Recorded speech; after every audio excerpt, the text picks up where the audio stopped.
नमस्कार दोस्तों, हमारे YouTube चैनल एग्जाम लर्नर में आपका स्वागत है। दोस्तों आज हम लोग खंड शिक्षा अधिकारी यानी कि बीईओ का प्रैक्टिस सेट संख्या 20 हल करेंगे। इसके पहले जो हम 19 सेट हल करा चुके हैं, तो जो लोग पिछला प्रैक्टिस सेट हल करना चाहते हैं वह हमारे चैनल के प्लेलिस्ट में जाकर बीईओ प्रैक्टिस सेट लिखा होगा, वहाँ से हल कर सकते हैं। और इसका PDF आप हमारे टेलीग्राम चैनल से जुड़कर डाउनलोड कर सकते हैं। नीचे डिस्क्रिप्शन में टेलीग्राम का लिंक दिया गया है। तो दोस्तों प्रश्नों को हल करने के बाद जो है आप लोग अपना स्कोर कमेंट बॉक्स में कमेंट करके जरूर बताइएगा और वीडियो को लाइक शेयर करना मत भूलिएगा। जो लोग पहली बार देख रहे हैं और चैनल को सब्सक्राइब भी कर लेंगे। तो चलिए जो है वीडियो को शुरू करते हैं।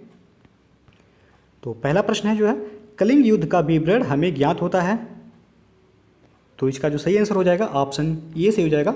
अशोक के 13वें शिलालेख द्वारा जो है कलिंग युद्ध का विवरण हमें प्राप्त होता है। इसी में जो है अशोक के हृदय परिवर्तन की बात भी जो है कही गई है।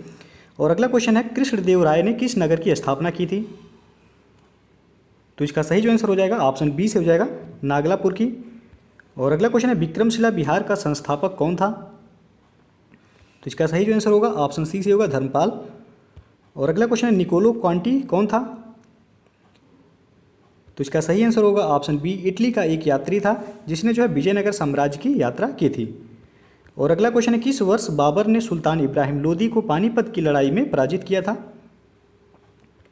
तो इसका सही आंसर हो जाएगा ऑप्शन बी से होगा 1526 ईस्वी में जो है पानीपत का प्रथम युद्ध हुआ था जिसमें बाबर और इब्राहिम लोदी के बीच हुआ था, जिसमें इब्राहिम लोदी की जो है पराजय हुई थी। और अगला क्वेश्चन है जहांगीर ने मुख्यतः निम्नलिखित में से किस कला को संरक्षण दिया था। तो इसका सही आंसर हो जाएगा ऑप्शन ए चित्रकला को। और अगला क्वेश्चन है निम्नलिखित में से किसके विरोध में रविन्द्रनाथ टैगोर ने अपनी नाइटहुड का परित्याग कर दिया था। तो इसका सही आंसर हो जाएगा ऑप्शन बी से होगा जलियांवाला बाग नरसंहार के बाद जो है रविन्द्रनाथ टैगोर ने अपनी नाइटहुड की उपाधि जो है त्याग दी थी।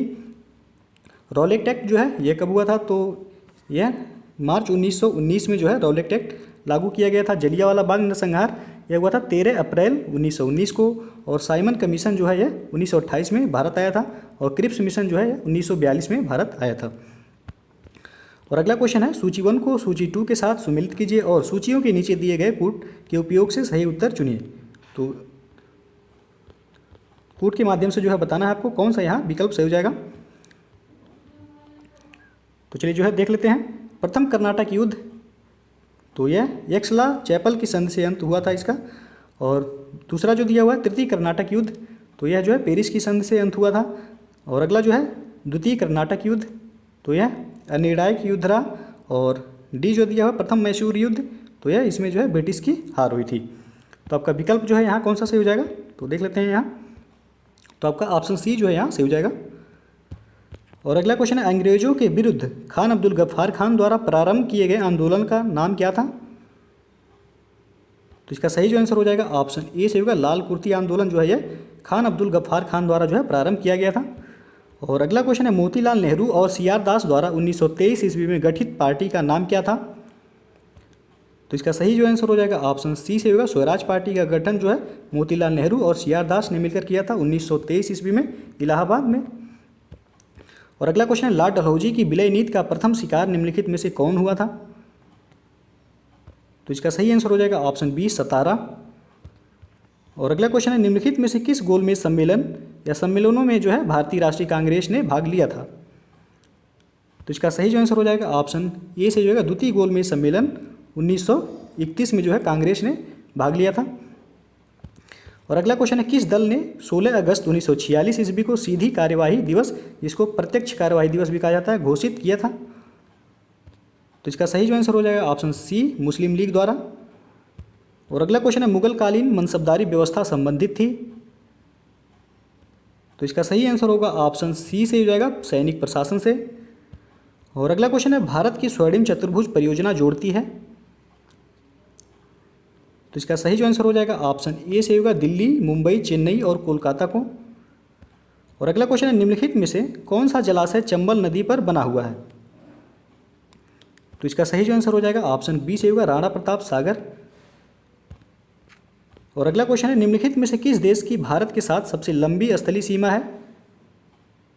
तो इसका सही जो आंसर हो जाएगा ऑप्शन डी से हो जाएगा आपका बांग्लादेश के साथ जो है भारत की सबसे लंबी स्थलीय सीमा है। सबसे कम स्थलीय सीमा जो है वह अफगानिस्तान के साथ है। और अगला क्वेश्चन है निम्नलिखित में से दक्षिण भारत की सबसे ऊंची चोटी कौन सी है। तो इसका सही जो आंसर हो जाएगा ऑप्शन ए से होगा। अनाईमुडी जो है यह दक्षिण भारत की सबसे ऊंची चोटी है, जिसका ऊंचाई जो है वह 2696 मीटर है। और अगला क्वेश्चन है, भूतापी ऊर्जा पर आधारित मणिकरण विद्युत संयंत्र किस राज्य में अवस्थित है? तो इसका जो सही आंसर हो जाएगा आपका ऑप्शन सी से होगा, हिमाचल प्रदेश में। और अगला क्वेश्चन है, किन दो पर्वत श्रेणियों के मध्य कश्मीर घाटी स्थित है? तो इसका सही जो आंसर हो जाएगा ऑप्शन बी से हो जाएगा, बृहत हिमालय व पीर पंजाल के बीच जो है कश्मीर घाटी स्थित है। और अगला क्वेश्चन है, भारत के निम्नलिखित राज्यों को उनके भौगोलिक क्षेत्र के घटते क्रम में व्यवस्थित कीजिए। पहला है राजस्थान, दूसरा तमिलनाडु, तीसरा महाराष्ट्र, चौथा कर्नाटक। तो आपको बताना है कौन सा विकल्प यहाँ से हो जाएगा। तो सबसे जो है क्षेत्रफल में सबसे बड़ा जो है राजस्थान है, उसके बाद आपका आ जाएगा महाराष्ट्र, उसके बाद जो है कर्नाटक आ जाएगा, उसके बाद तमिलनाडु। तो आपका क्रम जो हो जाएगा वह 1 3 4 2, यानी कि ऑप्शन सी जो है यहाँ से हो जाएगा। और अगला क्वेश्चन है, सुंदरवन की वनस्पति होती है?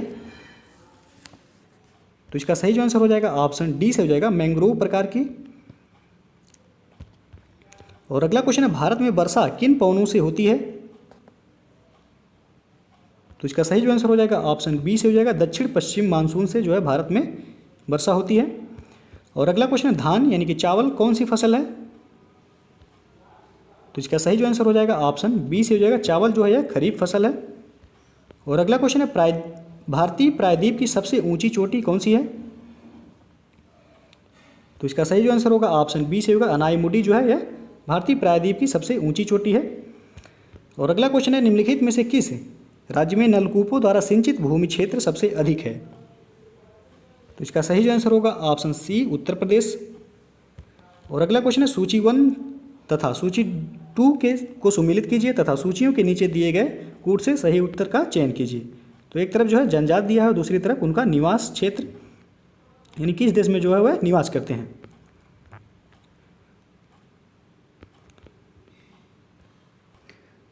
तो चलिए जो है देख लेते हैं, किर्गिज का जो है निवास स्थान कहाँ है? तो यह है आपका मध्य एशिया, यानी कि ए का जो है तीसरा हो जाएगा। बुशमैन का निवास क्षेत्र है वह कालाहारी, तो बी का चौथा हो जाएगा। एनू का निवास क्षेत्र जो है वह जापान में है, तो सी का जो है पहला हो जाएगा। और बद्दू जो है कहाँ निवास करते हैं? तो यह अरब क्षेत्र में, यानी कि जो है डी का दूसरा हो जाएगा। तो आपको जो है विकल्प में देखना है कौन सा यहाँ से हो जाएगा। तो आपका सी विकल्प जो है यहाँ से हो जाएगा। और अगला क्वेश्चन, निम्नलिखित दर्रों में से किससे होकर लेह जाने का रास्ता है? तो इसका सही जो आंसर होगा ऑप्शन ए से हो जाएगा, जोजिला दर्रा से होकर जो है लेह जाने का रास्ता है। और अगला क्वेश्चन है, सूची 1 को जो है सूची 2 के साथ मिलान करना है। तो एक तरफ जो है पर्वतीय दर्रा दिया है और दूसरी तरफ राज्य किस राज्य में स्थित है। तो चलिए जो है देख लेते हैं, माना दर्रा जो है कहाँ है? तो यह आपका उत्तराखंड में है, ए का चौथा हो जाएगा। नाथुला दर्रा कहाँ है? तो यह सिक्किम में है, बी का जो है पहला हो जाएगा। जोजिला दर्रा जो है आपका जम्मू कश्मीर में है, तो सी का दूसरा हो जाएगा। और सिपकिला दर्रा कहाँ है? तो यह हिमाचल प्रदेश में। तो इस तरह जो है आपका ऑप्शन जो है यहाँ सी से हो जाएगा। और आगे क्वेश्चन नंबर 30 जो है, नीचे दिए गए कूट से निम्नलिखित झीलों को क्षेत्रफल की दृष्टि से सही और वही क्रम में व्यवस्थित कीजिए। पहला है ग्रेट बियर, और दूसरा बैकाल झील, तीसरा विक्टोरिया और चौथा सुपीरियर झील। तो क्षेत्रफल की दृष्टि से जो है इसे क्रम में बताना है कौन सा विकल्प यहाँ से हो जाएगा कूट के माध्यम से।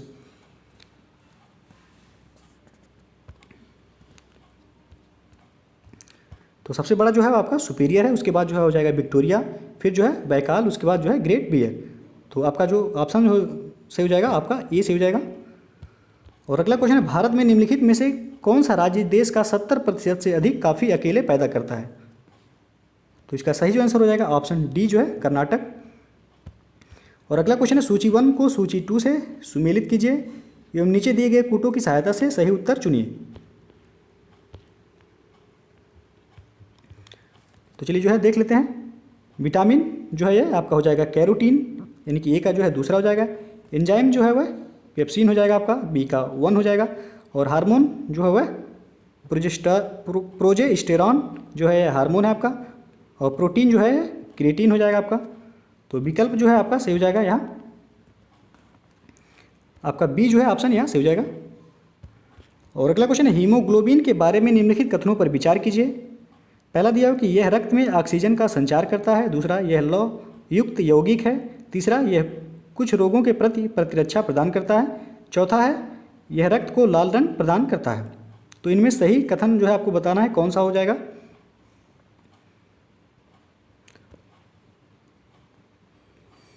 तो आपका जो है यहाँ सही हो जाएगा, यह रक्त में ऑक्सीजन का संचार करता है, पहला सही हो जाएगा। उसके बाद जो है यह लौहयुक्त यौगिक है, दूसरा भी सही हो जाएगा आपका। और चौथा जो है सही हो जाएगा आपका, यह रक्त को लाल रंग प्रदान करता है। तो आपका ऑप्शन डी जो है यहाँ सही हो जाएगा, 1, 2 और 4। अगला क्वेश्चन है, मानव रक्तदान के लिए कौन सा रक्त समूह सार्वत्रिक जो है दाता यानी कि यूनिवर्सल डोनर कहलाता है। तो इसका सही जो आंसर हो जाएगा ऑप्शन बी से हो जाएगा, ओ ग्रुप जो है वह यूनिवर्सल डोनर जो है कहलाता है। और ये भी जो है आपका सर्वग्राही रक्त समूह है। और अगला जो है क्वेश्चन, सूची 1 को सूची 2 से सुमेलित कर जो है सही उत्तर कूटों के माध्यम से जो है चुनना है।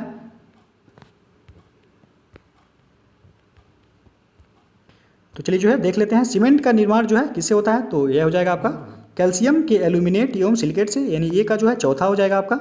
और बी जो दिया है वो कांच, तो कांच का निर्माण जो है वह सोडियम ऑक्साइड, कैल्शियम ऑक्साइड एवं रेत से होता है। और स्याही का निर्माण जो है वह आपका कार्बन ब्लैक से होता है, तो सी का दूसरा हो जाएगा। और साबुन का जो है यह उच्च वसीय अम्लों के सोडियम लवण से जो है होता है। तो आपका विकल्प जो सही हो जाएगा यहाँ आपका ए ऑप्शन जो है सही हो जाएगा। और अगला क्वेश्चन है, मॉन्ट्रियल प्रोटोकॉल किससे संबंधित है। तो इसका सही जो आंसर हो जाएगा ऑप्शन बी से हो जाएगा, ओजोन परत अवक्षय को रोकने से मॉन्ट्रियल प्रोटोकॉल जो है संबंधित है। और अगला क्वेश्चन है, मोटर कार के रेडिएटर का शीतलन उपक्रम सिद्धांत पर आधारित है। तो इसका सही आंसर होगा ऑप्शन डी, संचालन एवं विकिरण पर। अगला क्वेश्चन है, निम्नलिखित में से किसका उपयोग रक्त कैंसर के उपचार में किया जाता है। तो इसका सही जो आंसर हो जाएगा ऑप्शन सी से होगा, फास्फोरस 32 का जो है उपयोग रक्त कैंसर के उपचार में किया जाता है। और अगला क्वेश्चन है, विटामिन ई का महत्वपूर्ण स्रोत निम्नलिखित में से कौन है। तो इसका सही जो आंसर हो जाएगा ऑप्शन सी से हो जाएगा, गेहूं अंकुर का तेल जो है यह विटामिन ई का महत्वपूर्ण स्रोत है। और अगला क्वेश्चन है, ल्यूकेमिया एक प्रकार का कैंसर है जिसमें असाधारण बढ़ोतरी होता है। तो इसका सही जो आंसर हो जाएगा ऑप्शन डी से होगा, श्वेत रक्त कोशिकाओं की संख्या में जो है बढ़ोतरी होता है। और अगला क्वेश्चन है, मलेरिया रोग की प्रभावी औषधि कुनैन का निष्कर्षण किया जाता है। तो इसका सही जो आंसर हो जाएगा ऑप्शन बी से होगा, सिनकोना की छाल से जो है मलेरिया रोग का प्रभावी दवा कुनैन का जो है निष्कर्षण किया जाता है। और अगला क्वेश्चन है, निम्नलिखित में से कौन एक अदिश राशि नहीं है। तो यहाँ जो सही हो जाएगा आपका ऑप्शन डी जो है, संवेग जो है यह अदिश राशि नहीं है। और अगला क्वेश्चन है, पोलियो का कारण है। तो इसका सही जो आंसर हो जाएगा ऑप्शन सी से होगा, एकल तारयुक्त आरएनए वाला विषाणु। और अगला क्वेश्चन है, अम्ल वर्षा के लिए जिम्मेदार गैस कौन सी है। तो इसका सही आंसर होगा option A, SO2 plus NO2 जो है यह अम्ल वर्षा के लिए जिम्मेदार गैस है। और अगला जो क्वेश्चन है, विटामिन B12 में विद्यमान धातु है। तो इसका सही जो आंसर हो जाएगा ऑप्शन ए, कोबाल्ट। अगला क्वेश्चन है, फाइबर ऑप्टिक्स में संकेत स्रोत है। तो इसका सही आंसर होगा ऑप्शन ए, प्रकाश तरंगों का। और अगला क्वेश्चन है, संविधान के किस भाग में पंचायती राज व्यवस्था संबंधी प्रावधान दिए गए हैं। तो इसका सही जो आंसर हो जाएगा ऑप्शन ए से हो जाएगा, भाग 9 में जो है पंचायती राज व्यवस्था से संबंधित प्रावधान दिए गए हैं। और अगला क्वेश्चन है, सूची 1 को सूची 2 से सुमेलित कीजिए और सूचियों के नीचे दिए गए कूट से सही उत्तर चुनिए। तो एक तरफ जो है संस्थान दिया हुआ, दूसरी तरफ किस अनुच्छेद में वर्णित है।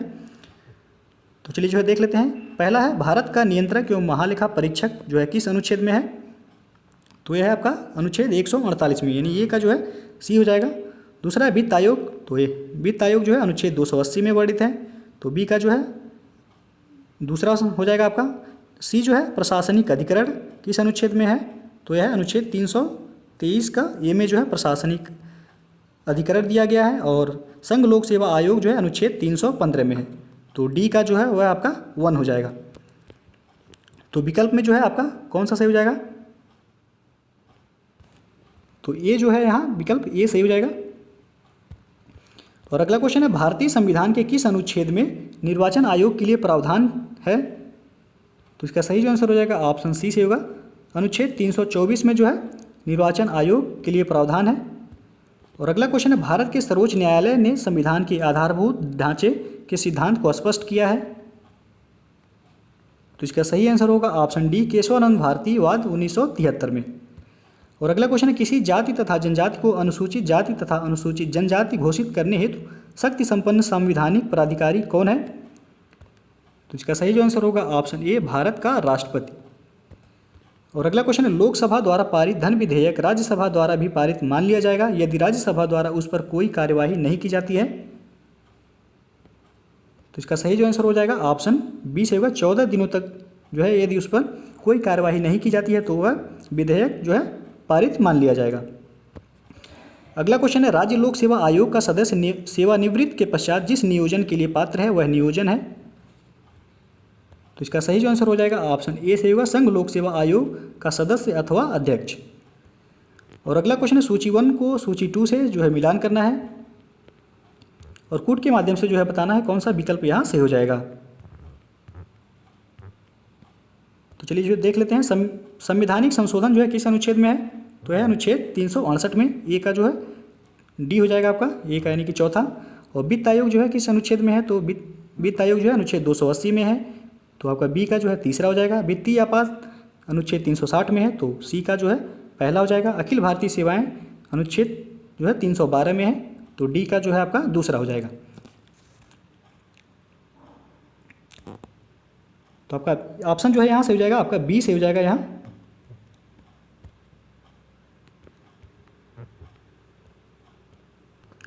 अगला क्वेश्चन है, भारतीय संविधान की संघ और राज्यों के बीच शक्ति विभाजन की विधि किस देश के संघ की प्रेरणा पर आधारित है? तो इसका सही जो आंसर हो जाएगा ऑप्शन ए कनाडा। और अगला क्वेश्चन है, संविधान के किस अनुच्छेद के अंतर्गत राज्यसभा नई अखिल भारतीय प्रशासनिक सेवाओं की रचना प्रस्तावित कर सकती है? तो इसका सही जो आंसर हो जाएगा ऑप्शन सी से होगा अनुच्छेद 312 के तहत। और अगला क्वेश्चन है, अनुच्छेद 356 की व्यवस्थाओं का प्रयोग करते समय राष्ट्रपति किन शक्तियों को अपने हाथ में ले सकता है? पहला है कार्यपालिका की शक्तियाँ, दूसरा है विधायी शक्तियाँ, तीसरा है न्यायिक शक्तियाँ। तो कूट के माध्यम से जो है आपको सही विकल्प को चुनना है। तो यहाँ जो सही हो जाएगा आपका कार्यपालिका की शक्तियाँ और विधायी शक्तियाँ, यानी कि 1 और 2 जो है सही हो जाएगा आपका ऑप्शन सी यहाँ सही हो जाएगा। और अगला क्वेश्चन है, भारत एक धर्मनिरपेक्ष राष्ट्र है, इसका क्या अर्थ है? तो इसका सही जो आंसर हो जाएगा ऑप्शन सी से हो जाएगा भारत का कोई भी जो है राष्ट्रीय धर्म नहीं होगा तथा सभी धर्मों का समान आदर किया जाएगा। और अगला क्वेश्चन है, भारतीय संविधान की प्रस्तावना के संबंध में निम्नलिखित पर विचार कीजिए, इनमें से कौन प्रस्तावना में सम्मिलित है?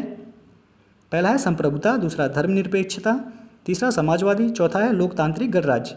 तो कूट के माध्यम से जो है बताना है आपको कौन सा विकल्प सही हो जाएगा। तो यहाँ जो सही हो जाएगा आपका ऑप्शन डी सही हो जाएगा, सभी चारों यानी कि संप्रभुता, धर्मनिरपेक्षता, समाजवादी और लोकतांत्रिक गणराज्य जो है प्रस्तावना में जो है सम्मिलित हैं। और अगला क्वेश्चन है, राष्ट्रपति के विरुद्ध महाभियोग का प्रस्ताव कौन ला सकता है? तो यहाँ जो सही हो जाएगा आपका ऑप्शन डी से हो जाएगा, संसद का कोई भी सदन जो है वह राष्ट्रपति के विरुद्ध महाभियोग का प्रस्ताव ला सकता है। और अगला क्वेश्चन है, भारत का राष्ट्रपति किस सूची के विषयों पर अध्यादेश जारी नहीं कर सकता है? तो इसका सही आंसर हो जाएगा ऑप्शन सी से होगा, राज्य सूची के विषयों पर जो है भारत का राष्ट्रपति जो है वह अध्यादेश जारी नहीं कर सकता है। अगला क्वेश्चन, निम्नलिखित घटनाओं पर ध्यान दीजिए तथा इन्हें कालानुक्रम में व्यवस्थित कीजिए। पहला है गरीबी हटाओ, दूसरा है बैंकों का राष्ट्रीयकरण, तीसरा हरित क्रांति का प्रारंभ। तो नीचे दिए गए कूट से सही उत्तर आपको चुनना है। तो चलिए जो देख लेते हैं, गरीबी हटाओ जो है कब आया था? तो यह 1970 के दशक में जो है। और दूसरा जो है बैंकों का राष्ट्रीयकरण कब प्रारंभ हुआ? तो यह 1969 से जो है बैंकों का राष्ट्रीयकरण प्रारंभ हुआ। और हरित क्रांति का जो है प्रारंभ हुआ था 1966-67 में।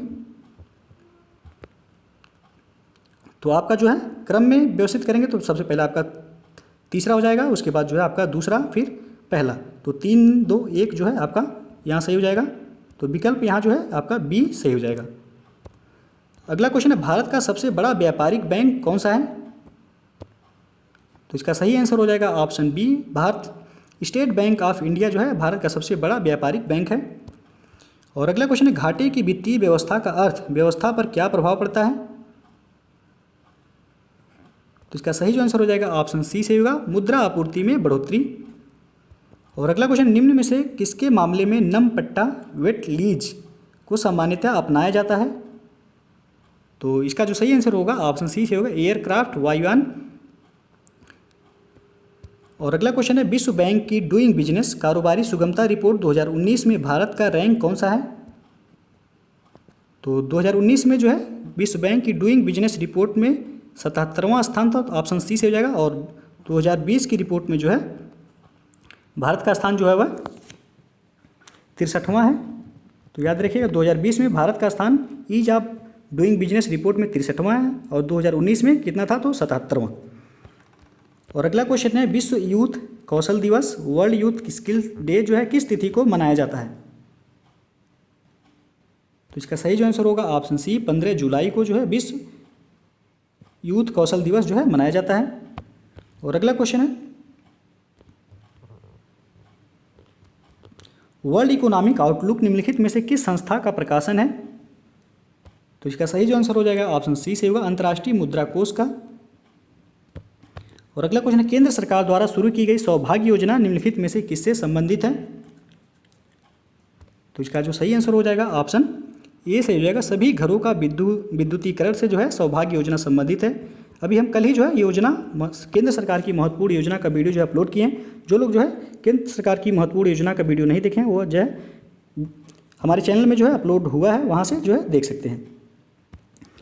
अगला क्वेश्चन है, भारत में आलू का सर्वाधिक उत्पादन करने वाला राज्य कौन है? तो इसका सही जो आंसर हो जाएगा ऑप्शन डी से होगा, उत्तर प्रदेश जो है भारत में सर्वाधिक आलू उत्पादन करता है। और अगला क्वेश्चन है, निम्नलिखित में से किस देश के साथ भारत का विदेशी वस्तुगत व्यापार सर्वाधिक अनुकूल है? तो इसका सही जो आंसर होगा ऑप्शन बी से हो जाएगा, यूएसए यानी कि अमेरिका के साथ। और अगला क्वेश्चन है, भारत में टेलीकॉम सेवा के बाजार में किस कंपनी का मार्केट शेयर सर्वाधिक है? तो इसका सही जो आंसर हो जाएगा ऑप्शन डी से हो जाएगा, भारतीय एयरटेल के साथ। और अगला क्वेश्चन है, 15वीं वित्त आयोग की संस्तुतियाँ लागू की जाएंगी? तो इसका सही जो आंसर हो जाएगा ऑप्शन सी से होगा, 1 अप्रैल 2020 से 31 मार्च 2025 तक। और 15वें वित्त आयोग के अध्यक्ष जो है वह बनाए गए हैं एन.के. सिंह। और अगला क्वेश्चन है, पुरुषों की टीम चैंपियनशिप का प्रतिष्ठित 106वां डेविस कप 2017 बेल्जियम को फाइनल में हराकर किस देश की टीम ने जीता था? तो फ्रांस की टीम ने जो है बेल्जियम को हराकर डेविस कप 2017 जीता था। और 2019 का डेविस कप जो है वह स्पेन ने जो है कनाडा को हराकर जीता है। तो 2019 का आपसे यदि पूछा जाता है तो विजेता कौन रहेगा डेविस कप? तो स्पेन हो जाएगा। और उप विजेता कौन है? तो है कनाडा। और अगला क्वेश्चन जो है, नवंबर 2017 में भारत के धनिकों द्वारा विदेशों में चोरी छुपे धन को रखने व निवेश करने संबंधी किन दस्तावेजों का खुलासा हुआ है? तो यह जो है काफ़ी पुराना करंट अफेयर्स है, तो इसका जो सही आंसर होगा यह पैराडाइज पेपर्स हो जाएगा आपका। अगला क्वेश्चन है, 17वीं लोकसभा चुनावों 2019 में किस राज्य में नोटा यानी कि नन ऑफ द एबव का प्रयोग सर्वाधिक किया गया? तो नोटा का सर्वाधिक प्रयोग जो है यह बिहार में किया गया। तो ऑप्शन बी जो है यहाँ से हो जाएगा। और अगला क्वेश्चन है, लिंकन इन द वार्डो उपन्यास के लेखक कौन है? तो इसका सही जो आंसर हो जाएगा ऑप्शन सी से होगा, जॉर्ज सैंडर्स जो है यह लिंकन इन द वार्डो उपन्यास के लेखक हैं। और अगला क्वेश्चन है, भारत के जस्टिस दलबीर भंडारी 9 वर्ष के लगातार दूसरे कार्यकाल के लिए अंतर्राष्ट्रीय न्यायालय के जज नवंबर 2017 में चुने गए हैं। आप पहली बार जो है कब से द हेग स्थित इंटरनेशनल कोर्ट ऑफ जस्टिस में न्यायाधीश हैं? तो यहाँ जो से हो जाएगा आपका ऑप्शन बी से होगा, अप्रैल 2012 से जो है यह लगातार जो है अंतर्राष्ट्रीय न्यायालय के जो है न्यायाधीश चुने गए हैं। और आपसे क्वेश्चन जो है एक और पूछा जा सकता है कि अंतर्राष्ट्रीय न्यायालय का मुख्यालय कहाँ है? तो कहाँ है? तो इसका मुख्यालय है द हेग में। द हेग कहाँ है? तो यह नीदरलैंड में है। और अगला क्वेश्चन है, निम्नलिखित में से किस राज्य में वर्ष 2011 की जनगणना में सबसे कम जनसंख्या घनत्व दर्ज किया गया है? तो इसका सही जो आंसर हो जाएगा ऑप्शन बी से होगा, अरुणाचल प्रदेश में जो है वह 2011 की जनगणना में जो है सबसे कम जनसंख्या घनत्व दर्ज किया गया है, जहाँ की जो है जनसंख्या घनत्व है 17 व्यक्ति प्रति वर्ग किलोमीटर। और सर्वाधिक जनसंख्या घनत्व जो है वह बिहार में दर्ज किया गया है 2011 की जनगणना के अनुसार। वहाँ बिहार का जो है जनसंख्या घनत्व है तो 1106 व्यक्ति प्रति वर्ग किलोमीटर। और अगला क्वेश्चन है, इस वर्ष यानी कि 2019 के गणतंत्र दिवस परेड में किस राज्य की झांकी को जो है पहला पुरस्कार दिया गया है? तो 2019 के गणतंत्र दिवस की झांकी को जो है पहला पुरस्कार त्रिपुरा को जो है दिया गया था। और 2020 में जो है गणतंत्र दिवस पर जो है पहला पुरस्कार जो है दिया गया असम राज्य की झांकी को। तो आपसे जो है 2020 का पूछा जाएगा तो आपका असम हो जाएगा, और 2019 का जो है पूछा जाएगा तो वह त्रिपुरा। अगला क्वेश्चन है भारतीय गौरव यानी कि यश का अंतिम सूर्य किसके लिए प्रयुक्त हुआ है? तो इसका सही जो आंसर होगा ऑप्शन ए शिवाजी के लिए। अगला क्वेश्चन है भारत में पंचायती राज व्यवस्था का शिल्पी यानी कि जनक किसे कहा जाता है? तो इसका सही जो आंसर हो जाएगा ऑप्शन सी सही होगा BR मेहता यानी कि बलवंत राय मेहता को। अगला क्वेश्चन है एशिया की सबसे बड़ी चीनी मिल उत्तर प्रदेश के किस स्थान पर अवस्थित है? तो इसका सही जो आंसर होगा ऑप्शन ए खतौली में। और अगला क्वेश्चन है नीलांग घाटी किस राज्य में स्थित है? तो इसका सही जो आंसर हो जाएगा ऑप्शन डी उत्तराखंड में। और अगला क्वेश्चन है मस्तिष्क जिम्मेदार है?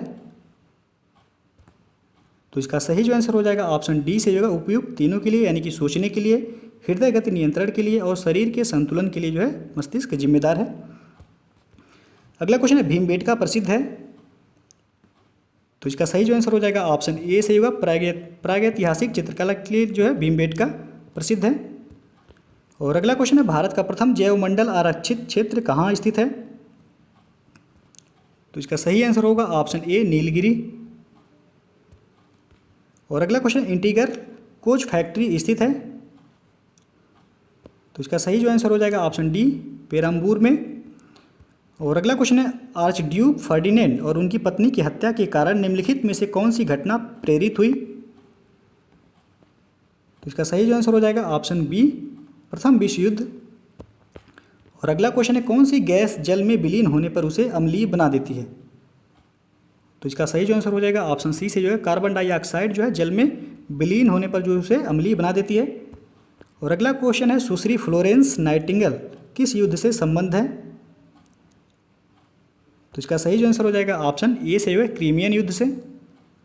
और अगला क्वेश्चन है प्रच्छन्न बेरोजगारी का अर्थ क्या है? तो इसका सही जो आंसर हो जाएगा ऑप्शन ए सीमांत उत्पादकता शून्य होना।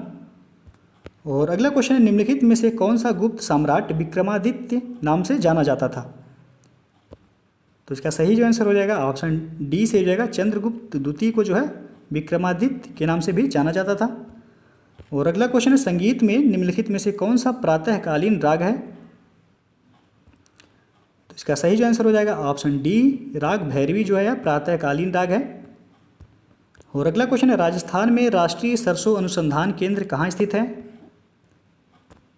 तो इसका सही जो आंसर हो जाएगा ऑप्शन ए सेवर भरतपुर में। और अगला क्वेश्चन है गरीब आदमी की फसल के रूप में जानी जाने वाली फसल कौन सी है? तो इसका सही जो आंसर हो जाएगा ऑप्शन सी सोरधम जिसको ज्वार भी कहा जाता है। और अगला क्वेश्चन है भारत एवं पाकिस्तान को विभाजित करने वाली रेखा क्या कहलाती है? तो इसका सही जो आंसर हो जाएगा ऑप्शन बी सही हो जाएगा रेड क्लिफ रेखा जो है भारत और पाकिस्तान को विभाजित करती है। 38वीं समांतर रेखा जो है उत्तर कोरिया को दक्षिण कोरिया से अलग करता है। और मैकमोहन रेखा भारत और चीन को जो है अलग करता है। डूरंड रेखा जो है यह अफगानिस्तान और पाकिस्तान के बीच की रेखा है डूरंड रेखा। और अगला क्वेश्चन है नृत्य करती हुई नारी की कांस्य मूर्ति सिंधु सभ्यता के किस स्थान से प्राप्त हुई थी? तो इसका सही जो आंसर हो जाएगा ऑप्शन सी मोहनजोदड़ो से। और अगला क्वेश्चन है कन्या का बलपूर्वक अपहरण कर उसके साथ किया गया विवाह कहलाता था? तो यह राक्षस विवाह कहलाता था। ऑप्शन बी जो है सही हो जाएगा। और अगला क्वेश्चन है अंकोर वाट कहाँ स्थित है? तो इसका सही जो आंसर हो जाएगा ऑप्शन सी से जो है कंबोडिया में जो है अंकोर वाट स्थित है। अंकोर वाट का मंदिर जो है विश्व का सबसे बड़ा जो है मंदिर है। और अगला क्वेश्चन है कच्चा तीबू द्वीप विवाद जो है किन देशों के बीच में है? तो इसका सही जो आंसर हो जाएगा ऑप्शन सी से होगा भारत और श्रीलंका के बीच जो है कच्चा तीबू द्वीप विवाद है। और अगला क्वेश्चन है सुल्तान के रूप में अलाउद्दीन खिलजी द्वारा अपने दक्षिणी अभियान में निम्नलिखित में से किस राज्य को प्रथम विजित किया गया? तो इसका सही आंसर हो जाएगा ऑप्शन ए देवगिरी को। और अगला क्वेश्चन है भारत का धान का कटोरा किस राज्य को कहते हैं? तो इसका सही जो आंसर हो जाएगा ऑप्शन ए से होगा छत्तीसगढ़ को जो है भारत का धान का कटोरा कहा जाता है। और अगला क्वेश्चन है एक परीक्षा में अंग्रेजी हिंदी और गणित में अनुत्तीर्ण अभ्यर्थियों की संख्या को नीचे दिए गए वेन आरेख द्वारा दर्शाया गया है। कम से कम 2 विषयों में अनुत्तीर्ण अभ्यर्थियों की संख्या ज्ञात कीजिए। तो यहाँ जो है अनुत्तीर्ण अभ्यर्थियों की संख्या आपको ज्ञात करना है।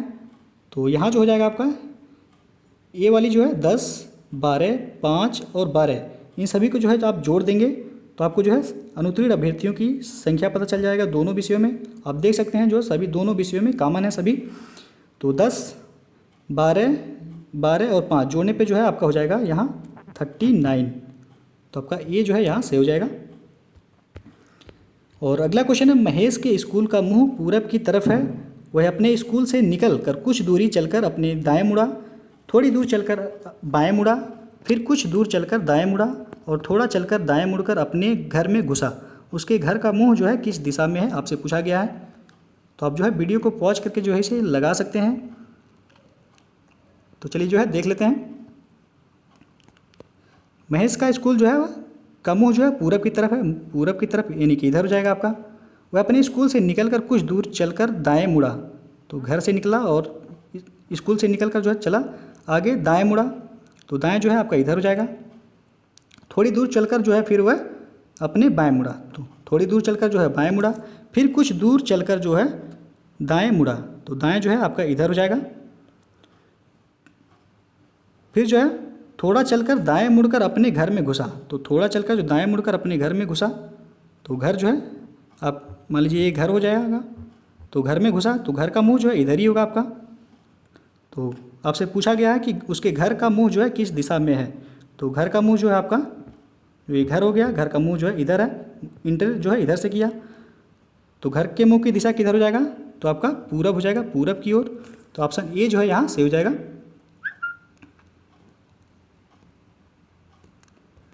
और अगला क्वेश्चन है, यदि किसी गुप्त भाषा में नमक को जो है कमन लिखा जाए तो उसी भाषा में नगर को क्या लिखा जाएगा। तो आप यहाँ देख सकते हैं जो है नमक को क्या लिखा गया है, तो कमन, यानी कि इसका जस्ट अपोजिट कर दिया गया है। तो उसी भाषा में जो आपको नगर जो है पूछा गया है, नगर को क्या लिखा जाएगा। तो इसको भी जो है आप उल्टा लिख देंगे। तो नगर का उल्टा हो जाएगा रगन हो जाएगा। तो ऑप्शन ए जो है सही हो जाएगा। और अगला क्वेश्चन है, कुछ छात्र एक पंक्ति में खड़े हैं। यदि पीछे से 13वां छात्र आगे से 13वें छात्र से 5 छात्र पीछे हैं तो पंक्ति में कुल छात्रों की संख्या जो है आपको बताना है। तो आगे से जो है पीछे से जो है यहाँ 13वां छात्र, तो 13 लिख देंगे। आगे से जो है 13वां छात्र, तो यहाँ भी 13। और बीच में जो है छात्र कितने हैं, तो 5 हो जाएंगे। तो सभी को जोड़ देंगे तो आ जाएगा 13 दूना 26 हो जाएगा। 26 5 जो है आ जाएगा 31 होगा। 31 में आप जो है एक माइनस कर देंगे तो कितना हो जाएगा 30। एक क्यों माइनस करेंगे, तो आपको 13वां छात्र जो करेंगे तो आपका ये वही होगा। और उधर से भी जो है आगे से 13वां करेंगे तो बीच वाला होगा, पीछे से भी जो है 13वां करेंगे तो वो भी एक। तो इसलिए एक जो है यहाँ माइनस किया जाता है। तो आप आंसर जो हो जाएगा आपका यहाँ 30, यानी कि ऑप्शन सी यहाँ से ऑप्शन सी जो है यहाँ से हो जाएगा। और अगला क्वेश्चन है, नेहा जो है मधु और रीना के बीच है। रीना नेहा और टीना के बीच है। मधु राहुल के ठीक पास नहीं है। तो बताओ सबसे मध्य में कौन है। तो आपको जो है वीडियो को पॉज करके जो है इसे लगाना है। तो चलिए जो है देख लेते हैं। नेहा जो है वह मधु और रीना के बीच है। तो नेहा जो है वह मधु और रीना के बीच है। तो ये होगी मधु और ये होगी आपकी रीना, तो बीच है। आगे जो कह रहा है कि रीना जो है नेहा और टीना के बीच है। तो रीना जो है नेहा और टीना के बीच है, तो ये होगी टीना। और आगे जो है मधु राहुल के ठीक पास नहीं है। तो ये है मधु, क्या कह रहा है, राहुल के ठीक पास नहीं है। तो राहुल कहाँ हो जाएगा, यहाँ हो जाएगा आपका। तो आपसे पूछा क्या है, तो बताओ सबसे मध्य में कौन है। तो सबसे मध्य में कौन हो जाएगा, यहाँ हो जाएगा ये। तो यह है रीना आपका। तो आंसर जो होगा आपका रीना हो जाएगा। यहाँ ऑप्शन में जो है ये गलती से जो है मिसप्रिंट हो गया है। तो आंसर जो आपका हो जाएगा रीना होगा। और अगला क्वेश्चन है, प्रश्न जो है 119 और 20 में प्रत्येक में 4 पद हैं। उनमें से 3 पदों में कुछ न कुछ समानता है किंतु एक पद अन्य पदों से भिन्न है। अन्य से भिन्न पद जो है आपको ज्ञात करना है, कौन सा होगा। तो 119वां क्वेश्चन जो है, डॉक्टर, अध्यापक, मौलवी और प्रशिक्षक में आपको बताना है कौन जो है भिन्न है। तो यहाँ जो सही होगा आपका ऑप्शन ए सही होगा। डॉक्टर जो है यहाँ सबसे अलग हो जाएगा। अध्यापक, मौलवी और प्रशिक्षक ये सभी जो है क्या हमें शिक्षा प्रदान करते हैं। डॉक्टर जो है वह इलाज करते हैं। और अगला जो है क्वेश्चन नंबर 120। तो इनमें जो है भिन्न बताना है आपको, कौन सा जो है इनमें भिन्न होगा। तो आप देख सकते हैं जो है यहाँ ये वाले में जो है इसमें 5 जो है वर्ग हैं और बाकी सभी में आप देख सकते हैं कि कितने वर्ग हैं। तो टोटल सभी में जो है 4 वर्ग हैं और ए में जो है कितना, तो ए में 5 वर्ग है। तो ऑप्शन ए जो है सबसे भिन्न हो जाएगा, तो ये जो है सही हो जाएगा यहाँ। तो दोस्तों जो है ये था आज की प्रैक्टिस सेट का जो है महत्वपूर्ण प्रश्न। यदि वीडियो पसंद आया हो तो लाइक शेयर कर दीजिएगा और चैनल को आप अभी तक सब्सक्राइब नहीं किए तो चैनल को सब्सक्राइब भी कर लीजिएगा। वीडियो को पूरा देखने के लिए बहुत बहुत धन्यवाद।